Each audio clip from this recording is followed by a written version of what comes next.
With a renewed push for the red flag bill in store and on deck for January, now is the time more than ever for law enforcement and former members of the military to remember their oaths and stand by U.S. gun owners. What do I mean? Stick by and watch the next episode of Guns and Gadgets.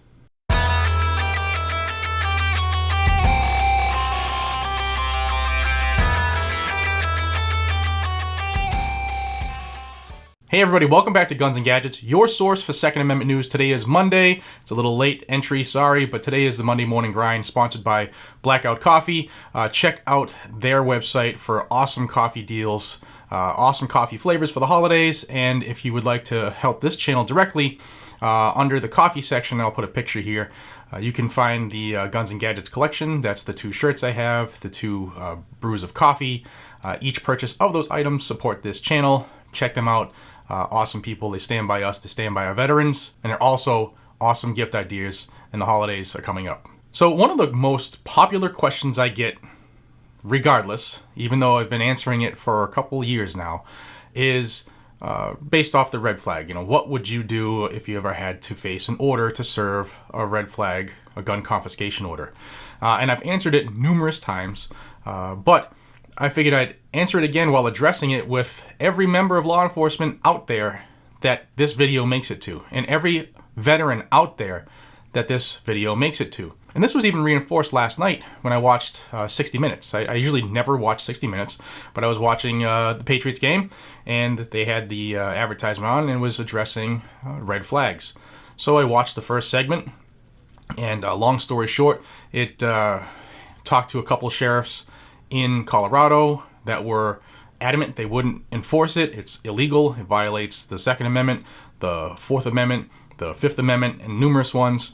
And they said they will not serve it, that they would honor their oath, which is to support and defend the United States Constitution, and that they would rather be sent to their own jail than to serve a gun confiscation order in violation of the Constitution.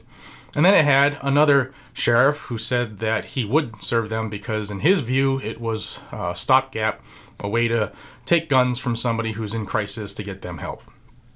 It doesn't matter what your thoughts, your fuzzy feelings are. The red flag violates rights, due process. If you don't know much about it, I have a whole playlist I'll put above about red flag videos. There's a bunch of them in there. You can start from the early ones, and it tells you exactly what the red flag is. So I figured I'd come on here today, this morning, and just talk about it real quick. So, by and large, the average law-abiding American citizen stands by law enforcement.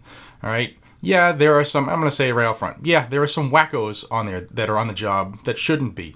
It's like that on every job. I understand. And they shouldn't be there. But with that said, there are a lot of people that support law enforcement. And law enforcement should always support the people. See, my version of law enforcement is they are where the rubber meets the road for the U.S. Constitution, to protect our rights, make sure people's rights aren't violated on the street.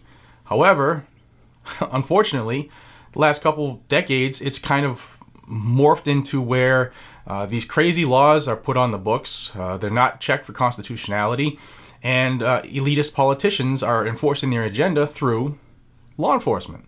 And they do that a number of different ways with these gun control laws. You can have this, you can't have that. You can't wear these shirts in schools. You can't say these certain terms like Merry Christmas in school. It all started back then. I call it the pussification of America. A lot of people call it other things, but I believe you know what I mean. Now, we like to refer to ourselves, those of us who are, gun owners, as the silent majority, right? And the truth is, we're not. The current estimates are there's about 33% of American homes have firearms. So even if you took the biggest estimate on some of the polls that are out there, you see up to 40%. But that's still a minority when you're talking about the country as a whole. So know that we are not the biggest group. That's why, the squeaky wheel gets the oil, it gets the grease. That's why they don't really care if they offend us or they go after us or they violate our rights, because we're a minority, and history tells us we don't squawk much at all. They can just keep on treading, and we'll be like, yeah, no, don't do it again. Or here's this line in the sand, and oh, you crossed that one with the bump stock. Here's a new line in the sand, and that one is my assault weapon. And oh, you crossed that one. Well, here's a new line in the sand, and this one's my magazines. Oh, wait, you're coming after those. You get what I mean? Okay, eventually, there's no more line to draw, and you have to decide what you're gonna do. My message to every cop in the nation and to every veteran who has ever served this country is this. First off, thank you all for your service. Second of all, you all need to remember your oath. I'll give you a version of mine that I said years ago, and I still live it to this day. I, my name obviously, do solemnly swear or affirm that I will support the Constitution and laws of the United States, the Constitution and laws of this state, and I will faithfully and impartially discharge and perform all of the duties incumbent upon me as a police officer to the best of my ability and understanding. So help me God. Now, each state has a different version of that, but it is still the same. Us on the front line, whether it's law enforcement or military, we have to remember our oath. It's to uphold and defend the United States Constitution, not to push agenda rules, not to confiscate guns in violation of our constitutionally guaranteed rights of self-defense because it makes people feel warm and fuzzy. No, remember your oath. Now is the time for you to get your head out of your ass and stand with the citizens. Remember, an unconstitutional order is just that, an unconstitutional order, and it's your duty not to follow them.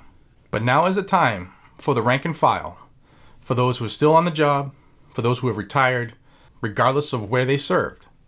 Now is the time for you to speak up, because the next step for these red flag orders that are, again, going to be re-pushed in January once the new Democrats take control in certain states like Virginia that lost the state. Do you think that they're passing these laws just in case? No, the next step from anything is to actually follow through. The confiscations will come. They're already happening in Florida like crazy, by the hundreds, being abused left and right. And who has to serve it? Remember your oath, brothers and sisters. Ladies and gentlemen, if you're not a police officer and know one, make sure they see this video and ask them point blank what they would do if they were told to enforce an unconstitutional order. Ask them point blank what they would do if you received a red flag for something that you put on Facebook, or for a comment that somebody thought you said, or because your other neighbor across the street doesn't like you. Ask them point blank, because those are tough decisions that they have to make. They're tough questions to answer, but you'll be able to know exactly what's on that person's mind. I've said it numerous times. I will never enforce a red flag order. I don't care who it comes from. Okay?